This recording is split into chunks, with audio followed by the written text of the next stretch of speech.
Hello friends, हमारे YouTube channel STD with MP Raj में आपका स्वागत है। फ्रेंड्स, अगर आप कक्षा 12वीं के छात्र हैं तो ये वीडियो आपके लिए बहुत ही महत्वपूर्ण होने वाला है, क्योंकि हम 4 महत्वपूर्ण कहानी का सारांश लेकर आए हैं, जिसे आपको देखकर 6 में से 6 नंबर मिल जाएंगे। बस आपको वीडियो के अंत तक बने रहना है और आपको हम बहुत ही सहज व सरल तरीके से चारों कहानी का सारांश लिखने के लिए बताएंगे। यदि आप हमारे चैनल पर नए हैं तो चैनल को सब्सक्राइब कर लीजिए। तो चलिए फ्रेंड्स, हम आपको बताते हैं कौन कौन से वो 4 कहानी का सारांश है। पहला है पंचलाइट कहानी का सारांश, दूसरा बहादुर, तीसरा लाठी और चौथा जो है वो ध्रुव यात्रा कहानी का सारांश। ये चारों कहानी का सारांश हम आपको बहुत ही सहज व सरल तरीके से लिखने के लिए बताएंगे। बस आपको वीडियो के अंत तक बने रहना है। ये तो चलिए फ्रेंड्स, हम आपको बताते हैं किस प्रकार आपको लिखना है। सब जो पहला है कहानी का सारांश वो है पंचलाइट कहानी का सारांश। इसी प्रकार आपको हेडिंग डाल लेना है। उसके बाद लिखेंगे पंचलाइट फडीश्वर रेणु जी द्वारा लिखित एक ग्रामीण जीवन पर आधारित कहानी है। यानी ये किसके द्वारा लिखा गया है? फडेश्वर रेणु जी द्वारा। और ये ग्रामीण जीवन पर आधारित ये क्या है? कहानी है। लिखेंगे पंचलाइट का अर्थ है पेंटोमैक्स अर्थात गैस की लालटेन। गांव में अशिक्षित लोगों की एक टोली है जिसने रामनवमी के मेले से एक पंचलाइट अर्थात पेंटोमैक्स खरीदा। यानी गांव में एक अशिक्षित लोगों की क्या है? टोली है जिसने रामनवमी के मेले से क्या खरीदा? पेंटोमैक्स अर्थात जिसे पंचलाइट कहते हैं। गांव वाले उसे पंचलाइट कहकर पुकारते हैं। अब प्रश्न उठता है कि पंचलाइट को जलाएगा कौन? यानी जब खरीद कर ले आए तो प्रश्न उठता है कि यानी पंचलाइट को जलाएगा कौन? गांव वालों में से किसी को भी पंचलाइट जलाना नहीं आता था। यानी जो गांव वाले थे उसमें किसी को पंचलाइट जलाने नहीं आता था। मुनरी को पता था कि गोदन पंचलाइट जलाना जानता है। यानी उसी में मुनरी थी जिसे पता था कि गोदन पंचलाइट जलाने जानता है। तब गुलरी काकी गोदन को बुलाकर लाई और गोदन ने स्प्रिट लाने को कहा। तब स्प्रिट का नाम सुनकर गांव वाले उदास हो गए। यानी जब गुलरी काकी को पता चला कि गोदन पंचलाइट जलाने जानता है तो गुलरी काकी जाकर उसे बुला लाई और गोदन ने क्या किया? स्प्रिट लाने को कहा। तब स्प्रिट का नाम सुनकर गांव वाले क्या हो गए? उदास हो गए। क्या हो गए? उदास हो गए। लेकिन गोदन ने होशियारी से गरी की तेल की सहायता से पंचलाइट को जला दिया। उसने क्या किया? गरी के तेल की सहायता से पंचलाइट को जला दिया। पंचलाइट के जलने से सभी लोगों में प्रसन्नता का माहौल छा गया। यानी जैसे ही पंचलाइट जला तो गांव वालों में क्या होगी? प्रसन्नता का माहौल छा गया और पुनः कीर्तन शुरू हो गया। और जो नाच गाना चल रहा था, कीर्तन चल रहा था, पुनः क्या हो गया? दोबारा शुरू हो जाता है। गोदन सबका दिल जीत लेता है। और जो गोदन था वो सबका दिल क्या कर लेता है? जीत लेता है। तब सरदार जी कहते हैं, क्या कहते हैं? तुम्हारा साथ खून माफ, खूब गाओ सलीमा का गाना। ये जो है पहला पंचलाइट कहानी का सारांश है। अब हम दूसरा जो देखेंगे वो बहादुर कहानी का सारांश। अब दूसरा हम देखेंगे बहादुर कहानी का सारांश। क्या लिखेंगे? दूसरा बहादुर कहानी का सारांश। इसमें हम लिखेंगे अमरकांत जी द्वारा लिखित बहादुर कहानी एक मध्यवर्गीय परिवार में नौकर के साथ परिजनों द्वारा किया गया अत्यधिक कटु व्यवहार की कहानी है। यानी ये जो बहादुर कहानी लिखा गया है अमरकांत जी द्वारा लिखा गया है और इसमें एक नौकर के साथ परिजनों द्वारा यानी परिवारजनों द्वारा क्या किया जाता है? कटु व्यवहार जो किया जाता है उसी पर यह आधारित कहानी है। आगे हम लिखेंगे कि बहादुर नेपाल का 12-13 वर्षीय एक बालक है जो इस कहानी का नायक है। यानी जो बहादुर है वो कहाँ का है? नेपाल का है। और इस कहानी का वो क्या है? नायक है, जो अपनी माता की दुर्व्यवहार से तंग आकर घर से शहर चला जाता है। यानी जो बहादुर है अपनी माता के बुरे व्यवहार से वो तंग आ जाता है और घर छोड़कर शहर चला जाता है। और वहां पर निर्मला के परिवार में नौकरी करने लगता है। जब यानी बहादुर शहर जाता है तो निर्मला के परिवार में वो क्या करने लगता है? नौकरी करने लगता है। निर्मला और उसका परिवार पहले तो बहादुर के साथ, यानी जो निर्मला और उसका परिवार है बहादुर के साथ पहले क्या करते हैं? अच्छा व्यवहार करते हैं। क्या करते हैं? अच्छा व्यवहार करते हैं। पर कुछ समय बाद वे उसके साथ मारपीट के साथ गाली गलौज भी करने लगते हैं। पहले तो अच्छा व्यवहार करते हैं, लेकिन बाद में उसके साथ मारपीट गाली गलौज भी करने लगते हैं। इसलिए बहादुर का मन काम में नहीं लगता था और वह बहादुर ये सब सहन नहीं कर सका और अंततः वह अपना सारा सामान छोड़कर चला जाता है। यानी जब उर्मिला और उसका परिवार क्या करते हैं, उसके साथ मारपीट गाली गलौज करते हैं, तो वो सहन नहीं कर पाता है और वो अपना सारा सामान छोड़कर चला जाता है। निर्मला का पति शाम को जब दफ्तर से लौटे तो उन्हें पता चला कि बहादुर अपना सारा सामान छोड़कर घर से चला गया। यानी जो निर्मला का पति है, वो शाम को जब दफ्तर से वापस लौटता है तो उसे पता चलता है कि बहादुर अपना सारा सामान छोड़कर घर से चला गया है। निर्मला के पति और निर्मला यानी निर्मला के पति और निर्मला को बहादुर की ईमानदारी पर विश्वास हो गया था। यानी जब वो घर छोड़कर चला गया तो निर्मला और उसके पति द्वारा बहादुर पर क्या ईमानदारी पर विश्वास हो गया था। बहादुर के जाने के बाद निर्मला के परिवार वाले बहुत पश्चाताप करते हैं। यानी जब बहादुर छोड़कर घर चला जाता है तो निर्मला और उसका परिवार बहुत ही पश्चाताप करते हैं।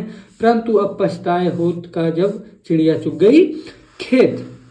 अब पछताने से क्या होगा जब चिड़िया चुग गई खेत। आगे फिर लिखेंगे, बहादुर की सहनशीलता एवं स्वाभिमान की भावना कूट कूट कर भरी थी। उसके इसी चरित्र के कारण यह कहानी पाठकों को क्या है, प्रिय है। यानी बहादुर के अंदर सहनशीलता स्वाभिमान का भावना कूट कूट कर भरा हुआ था।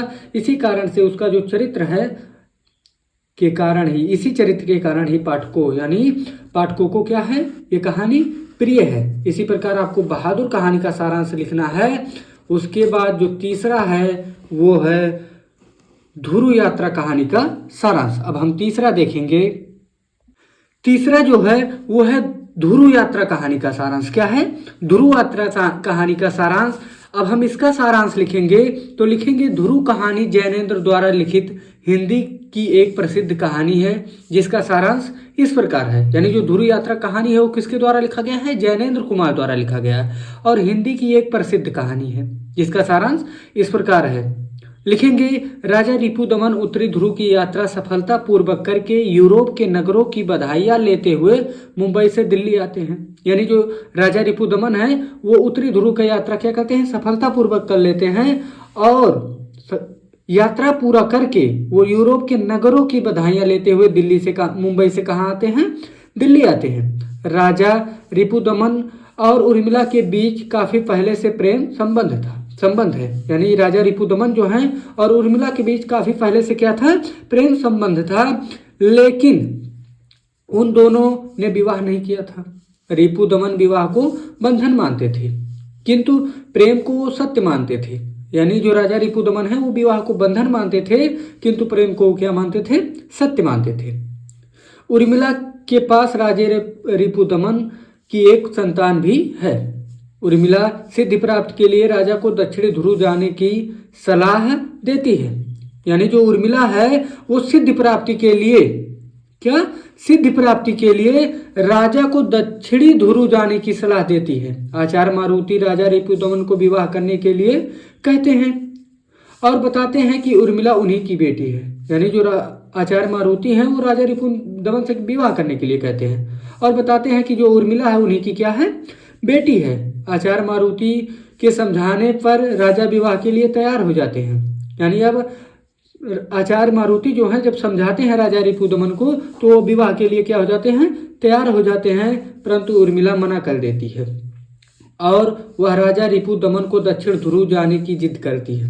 यानी अब उर्मिला राजा रिपुदमन से जिद करती है कि आप दक्षिणी ध्रुव पर जाइए। कहाँ जाइए? दक्षिणी ध्रुव पर। वो जिद करने लगती है। राजा दक्षिणी ध्रुव यात्रा पर निकल गए। तीसरे दिन उर्मिला अखबार में पढ़ा कि सवेरे खून में भरे पाए गए। यानी अब तीसरे दिन उर्मिला पढ़ती है कि जो राजा है वो सवेरे सुबह खून से भरे पाए गए। उन्होंने आत्महत्या कर लिया। उन्होंने क्या कर लिया? आत्महत्या कर लिया। आत्महत्या करने से पहले उन्होंने एक पत्र लिखा। क्या लिखा? पत्र लिखा। दक्षिणी क्या कहा दक्षिणी ध्रुव जाने में हमें कोई दिलचस्पी नहीं थी। यानी अब राजा रिपुदमन कहते हैं कि मुझे दक्षिणी ध्रुव जाने में कोई दिलचस्पी नहीं थी। वो किसी के वचन को पूरा करने जा रहे थे। ध्रुव पर जाना भी बचना नहीं था। अगर वो ध्रुव पर भी जाते तो वहां भी नहीं बच पाते, इसलिए उन्होंने आत्महत्या कर लिया। यही ये कहानी क्या हो जाती है, समाप्त हो जाती है। यह है तीसरा ध्रुव यात्रा कहानी का सारांश। इसी प्रकार आपको ध्रुव यात्रा कहानी का सारांश लिखना है। अब हम चौथा जो देखेंगे वो है लाठी कहानी का सारांश। क्या है, लाठी कहानी का सारांश। चौथा जो है वो क्या है, लाठी कहानी का सारांश। अब हम लाठी कहानी का सारांश में लिखेंगे, लाठी कहानी लेखिका शिवानी द्वारा लिखित एक मध्यवर्गीय पहाड़ी परिवार से संबंधित है। यानी जो लाठी कहानी है वो शिवानी जी द्वारा लिखा गया है। किसके द्वारा, शिवानी जी द्वारा लिखा गया है। एक मध्यवर्गीय पहाड़ी परिवार से क्या है, ये संबंधित है। यह कहानी बानो, यहाँ लिख लेना, ये बानो है। बानो यानी लाठी से संबंधित है। यानी जो ये कहानी है वो ये बानो अर्थात लाठी से क्या है, संबंधित है। जो इस प्रकार है, बानो का विवाह कप्तान जोशी के साथ हुआ था। यानी जो लाठी है यानी बानो है, उसका विवाह किसके साथ हुआ था, लाठी के साथ हुआ था, जो अपनी बीमार पत्नी बानो लाठी से अत्यंत प्रेम करते थे। यानी जो कप्तान जोशी हैं वो अपने बीमार पत्नी से काफी यानी अत्यंत प्रेम करते थे। टीबी की मरीज होने के कारण बानो अपनी जिंदगी से निराश हो जाती है। यानी जो बानो है, लाठी है, उसे टीबी था। क्या थी, वो टीबी की मरीज थी।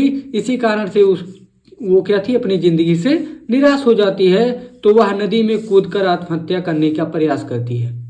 जब वो अपने जिंदगी से परेशान थी, निराश थी, तो वो नदी में कूदकर आत्महत्या करने की क्या करती है, प्रयास करती है। तथा बाद में लाठी बनकर कप्तान जोशी से मिलती है। और जो बानो है वो आत्महत्या करने का प्रयास करती है और बाद में वो कप्तान जोशी से क्या बनकर मिलती है, लाठी बनकर मिलती है। परंतु वो बोल नहीं पाती है। इस कहानी का मुख्य उद्देश्य मध्यवर्गीय समाज में पति के बिना अकेली रहने वाली पत्नी के जीवन की त्रयोदशी को दिखाना है। यानी इस कहानी का मुख्य उद्देश्य जो है वो मध्यवर्गीय समाज में पति के बिना अकेले रहने वाली पत्नी के जीवन की त्रयोदशी को दिखाना है। क्या है, त्रयोदशी को दिखाना है। इसके साथ ही लेखिका अपने पाठकों को महिला द्वारा ही महिला के शोषण तथा आज के समाज की वास्तविकता से भी अवगत कराना चाहती है। यानी जो लेखिका है वो महिला द्वारा महिला का जो शोषण हो रहा है उसे समाज की वास्तविकता को अवगत कराना चाहती है। इस कहानी में प्रारंभ से अंत तक पाठकों के हृदय को बांध लेने वाला गुण विद्यमान है। क्या है, विद्यमान है। अगर आपको पीडीएफ चाहिए तो आप इस नंबर से व्हाट्सएप करके मंगवा सकते हैं। इसी प्रकार क्या करना है, चारों कहानी का जो सारांश है याद कर लेना है। आपको वीडियो पसंद आया हो तो चैनल को सब्सक्राइब कर लीजिए। धन्यवाद। मिलते हैं हम आपसे नेक्स्ट वीडियो में।